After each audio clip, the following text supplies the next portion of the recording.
श्री आदेश बांदेकर आपण सगळ्यांचं मनापासून स्वागत करतो। आजच्या या भागात आपण ज्या वहिनींना भेटणार आहोत त्यांचं नाव आहे नंदा मच्छिंद्र शेगर आणि लिटिल चॅम्प, ज्याच्यावर आपण खूप प्रेम करत आहात। सोलापूर मोहोळ या परिसरातून धीरज मच्छिंद्र शेगर त्यालाही भेटणार आहोत। चला सगळ्या कुटुंबाची ओळख करून घेऊया आणि सुरुवात करूया आजच्या गप्पांना।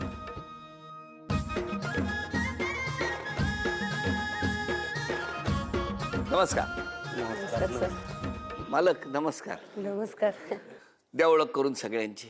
हे आहेत माझे मिस्टर। नमस्कार। नमस्कार। ते आहेत माझे ननंदबाई। नमस्कार। ते आहेत माझ्या जाऊबाई। ते नमस्कार। 2 नंबर जाऊ आहेत, त्या मोठ्या जाऊबाई आहेत। नमस्कार। त्या धाकट्या जाऊबाई आहेत नमस्कार। आणि ते धाकटे दीर आहेत माझे। नमस्कार। आणि ती मोठे दीर आहेत। नमस्कार।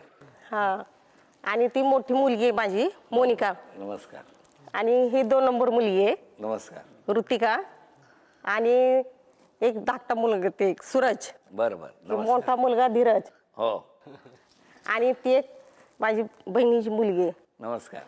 आरती। हां। आणि महेश मोठ्या बरं, बरं। धाकट्या आणि हा? दिरांचा मुलगा हे एक रोहित आहे धाकट्या दिरांचा। रागाने बघतोय माझ्याकडे। बरं घ्या, उखाणा घ्या। महादेवाच्या पिंडीला बेल वाहते वाकून, मच्छिंद्ररावांचं नाव घेते आदेश सरांच्या मान राखून। धन्यवाद। मी प्रपंचाचा गाडा सुरळीत चालवते माझी पत्नी नंदा, आणि मला आता सारखे पैशावर नाही कुठलाच धंदा। तुमचं माहेर कुठलं? मोहोळ। मोहोळ। मोहोळ मधलंच माहेर? हा, मोहोळ मध्ये। सासर पण मोहोळ? मोहोळच। जवळ घर आहे ते। जवळ जवळ माझ्या आत्यांचं मुलगा आहे ते, मी मामाजी त्यांच्या। आता कसला व्यवसाय करता? मोहोळमध्ये कम्प्युटर टायपिंग, झेरॉक्स, ऑनलाईनची सर्व प्रकारची कामं। एखादं गाणं ऐकवायचं असेल तर कुठलं ऐकवणार? माझ्या गणानं घुंगारू हरवल, गौरीला घावल। माझ्या गणानं घुंगारू हरवल, गौरीला घावल। माझ्या गणानं घुंगारू हरवल, गौरीला घावल। एका वर्षानं आपलं दर्शन गणानं गौरीला दावल। एका वर्षानं आपलं दर्शन गणानं गौरीला दावल। मला सांग, ही गाण्याची आवड तुला कधीपासून रे? काम नसेल की पप्पा गाणी लावायची। अच्छा। तर पप्पा नाही गात? नाही, पप्पांना गाणी ऐकायला खूप आवडते। ऐकायला आवडतं? ऐकायला आवडतं। तुम्ही किती वर्ष झाले लग्नाला? आता 2002 ला झालं। मी मोजू का किती वर्ष झाली? 19 वर्ष झालं, 20 लागल्यात। मला सांगा, ते म्हणतात की मला ऐकायची सवय लागली हा, 20 वर्ष तुम्ही ऐकवताय त्यांना? गाणी ऐकतात त्यांनी, त्यांना आवड आहे गाण्याची। तुम्ही पण ऐकवत असालच की? नाही। बरं मला सांगा, जवळजवळ घर होतं, मग कसं काय झालं ते? काय अरेंज मॅरेज? मी कधी म्हटलं लव्ह मॅरेज आहे? नाही, जमलं कसं म्हणलं सांगितलं आमचं अरेंज मॅरेज आहे। पण मला सांगा, लहानपणापासून ओळखत होती? हा, लहानपणापासून बघत होता? बघत होत। शाळा जातायत की नाही लक्ष ठेवून होता? मी घेऊन जात होतो शाळेत। नाही नाही, तुम्ही घेऊन जायचं तेव्हाच ठरवलं होतं। हिचा वर्ग सोडून माझ्या वर्गात येऊन बसायचे। याच्यापेक्षा अजून काय पाहिजे सांगा मला? स्वतःचा वर्ग सोडून जर त्यांच्याकडे जाऊन त्या बसत होत्या, हळूहळू स्वतःचं घर सोडून त्यांच्या घरात येऊन बसल्या, त्याला काय करा? पण कसा आहे हो स्वभाव, कसा आहे त्यांचा? पहिल्यापासून स्वभाव चांगलाच आहे त्यांचा। बरं, मुलगा कधी भविष्यात गाणं म्हणेल असं वाटलं होतं का? नाही, स्वप्न सुद्धा वाटलं नव्हतं गाणं म्हणेन म्हणून। पण तू आता शिक्षण कोणाकडे घेतो गाण्याचं? मी पंडित रघुनाथजी खंडाळकर यांच्याकडे शिक्षण घेतो पुण्यात। मग तू सोलापूरवरून मोहोळवरून पुण्याला जातो? दर रविवारी जातो। दर रविवारी बाबा घेऊन जातात? पप्पा घेऊन जातात। बाप रे, केवढे कष्ट आहेत हे। बरं मला सांग, शाळा कुठली? मोहोळमध्येच शिकतो, राष्ट्रमाता इंदिरा कन्या प्रशाला। कितवीत आहेस? 9वीला गेलो। तुझ्या वर्गात असं कोण येऊन बसतं आतापासून? नाही नाही नाही नाही ना बाबा? हा, तू अभ्यास कर।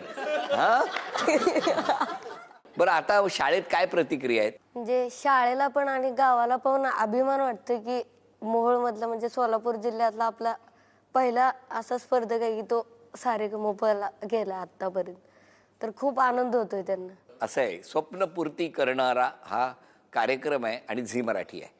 असंख्य कलावंतांच्या आयुष्यात झीने अशाच पद्धतीने तथास्तु म्हटलं आणि महाराष्ट्राच्या घराघरात नव्हे तर जगभरात जिथे जिथे रसिक मायबाप प्रेक्षक आहेत त्यांच्यापर्यंत पोहोचवण्याचं काम झी मराठीनं अविरत सुरू ठेवलं आहे. आणि आता हा महत्त्वाचा मुद्दा, या ठिकाणी एक छोटासा खेळ आहे आणि या खेळात तुम्ही या माऊलीला सोन्याची नथ मिळवून देणार का आम्हाला बघायचं आहे. तुम्हाला समोर 3 चित्र दाखवली जातील. ती 3 चित्र अचूक ओळखली तर लागू बंधू यांनी विशेष डिझाईन केलेली सोन्याची नथ या माऊलीला आज बक्षीस म्हणून मिळणार आहे. बरं, मला तुम्हाला विचारायचं, हे सगळं कुटुंब इथे आहेत, या जाऊबाई वगैरे बसलेत, त्यांच्याशी कधी भांडलाय का हो तुम्ही? नाही, भांडण कधी नाही. सगळं आमची एकत्र फॅमिली आहे सगळं. त्या मधल्या जाऊबाई काय बघा ना, हसतच नाहीत आल्यापासून, एवढ्या रागाने बघतायत. तर मला वाटलं काय छेडून आलेत की काय. नाही, सगळे एकत्र, सगळे हसून खेळून आमचं आनंदी कुटुंब आहे सगळं एकत्र. वा वा वा वा. चला बघूया काय होणार या खेळात. बघा याला काय म्हणतात. लसण्या म्हणते वाटतं, लसण्या. अभिनंदन अभिनंदन.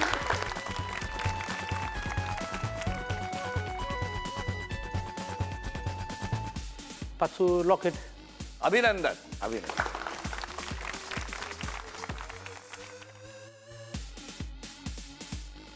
हे काय? ब्रेसलेट सारखं, चिंचपेटी. अभिनंदन अभिनंदन. लागू बंधू यांनी खास डिझाईन केलेली ही सोन्याची नथ वहिनी तुम्हाला मिळाली. अभिनंदन.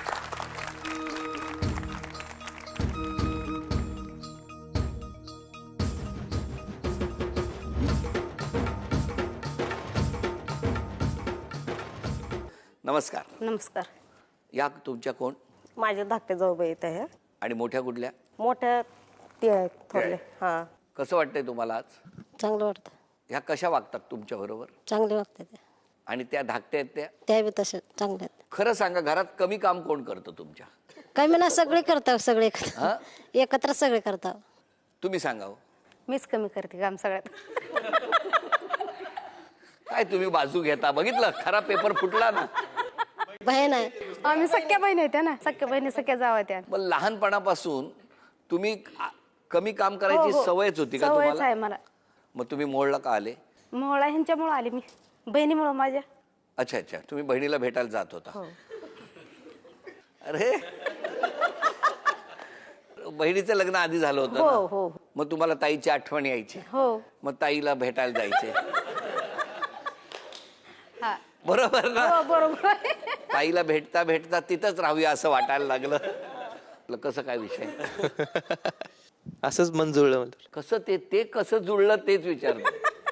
आम्ही वहिनीला कधी सोडवाय गेलो त्यांच्या बरोबर. मी लहान होतो ना घरात सगळ्यात. हा बरोबर. हा, त्याचा फायदा घेतला. मी सोडवायला गेलो, मग त्यांना बघायचं, थोडं फिलिंग वाटायचं. पण आता जितक्या गोड हसतायत त्या, हा. तसंच हसणं होतं का पहिल्यापासून? हो. मग त्या हसल्यामुळे तुम्ही फसलो. हा फसलो. मी नाही बोललो. मला म्हणायचं होतं त्या हसल्यामुळे तुम्ही प्रेमात पडला का? ते फसलो. किती वर्ष झाली लग्नाला? आमच्या का 16. 16 वर्षानंतर त्यांना फसलो असं का वाटतंय? आत्ता वाटायला फसल्यासारखं त्यांना. धीरजला जेव्हा तुम्ही पहिल्यांदा टीव्हीवर बघितलं, कसा होता तो क्षण? लय भारी, लय चांगला आनंदित होता. आपण कोण यांच्या? हा फेननंदबाई तुम्ही कुठे असता? तिथेच राहते. लक्ष ठेवून. हा, नाही लक्ष नाही. अरे नणंदबाई लक्षात ठेवतात ना.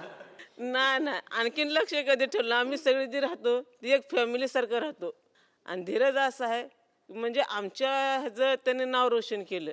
आमच्या आई वडिलाचं स्वप्न, जे भावांचं स्वप्न होतं ते आमच्या धीरजने पूर्ण केलं. तुमचं माहेर कुठलं? बार्शी. तुमचं काय म्हणणं आहे या कुटुंबाबद्दल? इतकं छान कुटुंब आहे की ती शब्दात पण सांगू शकत नाही, इतकं छान कुटुंब आहे. धीरज हा गाणी चांगली म्हणतो, व्यवस्थित गातो. बरं मला सांगा, तुमच्या वहिन्या कशा आहेत सगळ्या? चांगले सगळ्या वहिन्या 4 आहेत. त्याच्यात सगळ्यात तापट स्वभाव कोणाचा आहे? तापट स्वभाव कोणाचा नाही. वहिनी तुम्ही सांगा, सगळ्यात तापट कोण आहे? नाही नाही, सगळे शांतच आहे, तसं तापट स्वभाव नाही. या तुमच्या बोलण्यातच कळलंय मला काय ते.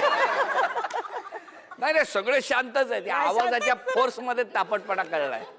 धीरज तू परीक्षक आहेस, आता मला सांग, सगळ्यात चिडणारं कोण? नंबर 1. सगळ्यात तापटपणा पहिली माझी मम्मी. बघा निवडून आलात तुम्ही. 1 नंबर. 2 नंबर? 2 नंबर माझ्या ह्या काकू. ह्या काकू. अच्छा 2. 3 नंबर?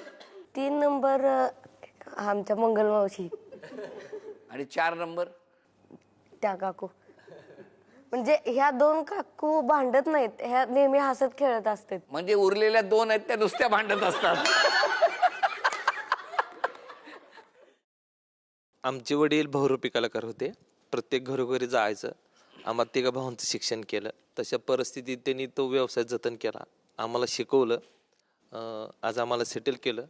अभिमान इतकाच वाटतोय की बाबा आज बहुरूप्याचा मुलगा जी सारेगमपला आला. आणि त्याचं माझ्या वडिलांनी जे कष्ट केलं की एक टाइम जेवायला मिळत नव्हतं आमच्या परिवाराला, आमची फॅमिली गरीब असली, तेवढं स्ट्रगल माझ्या आईनी माझ्या वडिलांनी केलं. सांगायचं म्हणलं तर जिथं शिकलं तिथं पाणी भरले. त्या तिथं भरायला फी नव्हती. मग त्या इन्स्टिट्यूटमध्ये त्यांनी असं पायऱ्या चढायचं, तिथं पाणी भरायचं. मग ह्या भावानी वकिलाकडे काम केलं. ते वकील जेवढं पैसे देईल, मग वकिलाकडे नाही बघलं तर मग गौंडाच्या हाताखाली जायचं. आणि मला नीट केलं त्यांनी, कारण मला सेप्टेन झाली होती ना, माझं विष झालं होतं, मला नीट केलं त्यांनी. मग आम्ही एकच म्हणायचो की बाबा आयुष्यात काय जरी झालं तर आम्ही कधी कुणाचं वाईट चेतणार नाही. की आम्ही देवाला एकच म्हणतो, देवा काय पण असू दे पण आमचं कर्म चांगलं ठेव. जर आमचं कर्म चांगलं असेल तर निश्चित आम्हाला त्याचा फायदा भेटेल. आणि माझ्या आईबापांची ती पुण्य आहे की कधी कोणाचं तिने वाईट चिटलं नाही. भुकेल्याची भूक, तहानेल्याची तहान भागवली. माणूस म्हणतं ना की बाबा ओकंड्र्याची बी दयानं फिटते. मग खरंच त्या धीरजच्या रूपात आमची ती ओकंड्र्याची दयानं फिटली आहे. आणि आज आम्ही झी सारेगमप होम मिनिस्टरला आलो. क्या बात आहे. यापेक्षा वेगळं काय आहे. बहुरूपी असे आजोबा, त्यांचा नातू धीरज आज आपल्याकडे म्हणजे वेगवेगळी गाणी गाऊन चतुरस्त्र गाण्यातला प्रवास करू पाहतोय. त्याला खूप शुभेच्छा आहेत. असाच हसत राहा. आता तुम्हाला दोघींपैकी या खेळात चला बघूया कोण जिंकणार. ते चकत्या दिलेत, ती चकती टाकायची आणि जो 1 नंबर लिहिलेला आहे त्याच्यावरती थांबली पाहिजे. दोघींपैकी सगळ्यात जास्त गुणसंख्या ज्यांची त्या या खेळात जिंकणार, त्यांना मिळणार आहे बाजूबंद. टाका.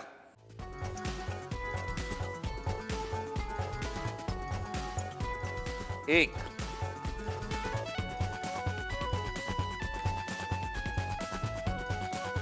2, 3, 4. तुमची गुणसंख्या 4. आता तुम्ही.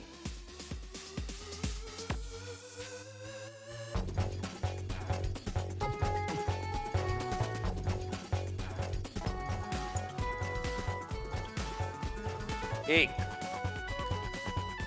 2,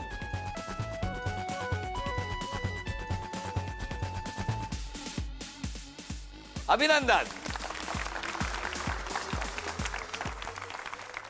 झी मराठीकडून चांदीचं नाणं तुम्हाला मिळालं. अभिनंदन. आणि झी मराठीकडून हा बाजूबंद तुम्हाला मिळाला. अभिनंदन. महत्वाच्या टप्प्याकडे आता आपण आलेले आहोत. बरोबर धीरज, कसं वाटतंय? खूप छान वाटते. खरं तर माझ्या पप्पांना, माझ्या काकांना, सगळ्यांना मी खूप धन्यवाद म्हणतो की मला गाणी शिकायची आवड होती. माझ्या पप्पांनी ती पूर्ण केली. त्यामुळे पप्पांना खूप थँक्यू म्हणतो की तुमच्यामुळे आणि सगळ्यांमुळे मी आज इथपर्यंत आलोय. आज क्षमा मागायची तर कोणाची मागशील? क्षमा मागणार तर सगळ्यांना मागेल. माझं काय चुकलं असेल तर माफ करा मला. आणि सारेगमप मधल्या सगळ्यांची कसा वागतोस तू? हा, ते सगळे तर माझे फ्रेंड्सच आहेत. कोणाशी भांडलास की नाही? भांडणं तर कधी कधी सारंगशी भांडतो. कधी सारंगशी? हो. का? गाणं चालू असताना मध्येच कुठला पण राग मिक्स करतो. म्हणजे राग मिक्स केला की तुला राग येतो. तुम्ही आज क्षमा मागायची तर कोणाची मागा? आईवडिलाचीच मागील माझ्या. का त्यांना म्हणजे असं कामाच्या बापात वगैरे जास्त वेळ जर देऊ शकत नाही ना मी. आता आई बाबा आहेत, घरीच आहेत. आमचा नमस्कार सांगा. तुम्ही आज क्षमा मागायची तर कोणाची? मी क्षमा मागेन. माझ्याकडनं जर काही जरी चुकलं तर मी सगळ्यांची क्षमा मागेन. मेन म्हणजे माझ्या सासू सासऱ्यांची, माझ्या मिस्टरांची. माझ्याकडनं जर काही जरी चुकलं तर मी माफी त्यांची मी मागते. एक स्वतःमध्ये बदल करायचा असेल आजपासून तर कुठला करणार? राग करणार नाही. राग थोडा येतो मला. बरं, या जाऊबाईंनी सगळा काय बदल केला पाहिजे असं वाटतं स्वभावात त्यांच्या आनंदासाठी? त्याच्यामध्ये ते सगळे चांगलेच आहेत त्यांनी. पण ते मगाशी जसं धीरज म्हणाला, तुम्ही आणि त्या 2 नंबर बरोबर. तर त्यांना काय सल्ला द्याल? राग करू नका जास्त. त्या पण राग करतात? थोडा करतात ना. मला आता कळलं 18 वर्ष लोक आम्हाला का घरात बोलवतात. वा वा वा. असेच हसत राहा, आनंदात राहा आणि खूप शुभेच्छा आहेत तुमच्या सगळ्या कुटुंबाला. आता तुम्ही दोघं एक खेळ खेळणार आहात आणि दोघांच्या खेळामध्ये मला बघायचं आहे आईला पैठणी कोण मिळवून देणार. ते चित्र असंख्य तुकड्यांमध्ये, ते अचूक तुकडे जुळवून उत्तम छान चित्र पूर्ण करायचं आहे. चित्र कुठलं ते आम्ही दाखवणार. हां, बघूया या दोघांपैकी सगळ्यात आधी कोण चित्र पूर्ण करणार आणि आईला बक्षीस मिळवून कोण देणार. 1 2 3 चित्र.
अभिनंदन धीरज.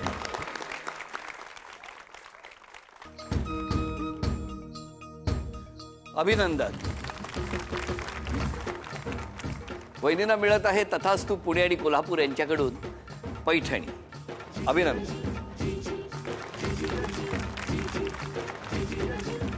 या संपूर्ण कुटुंबाला मनापासून शुभेच्छा. धीरजला खूप शुभेच्छा.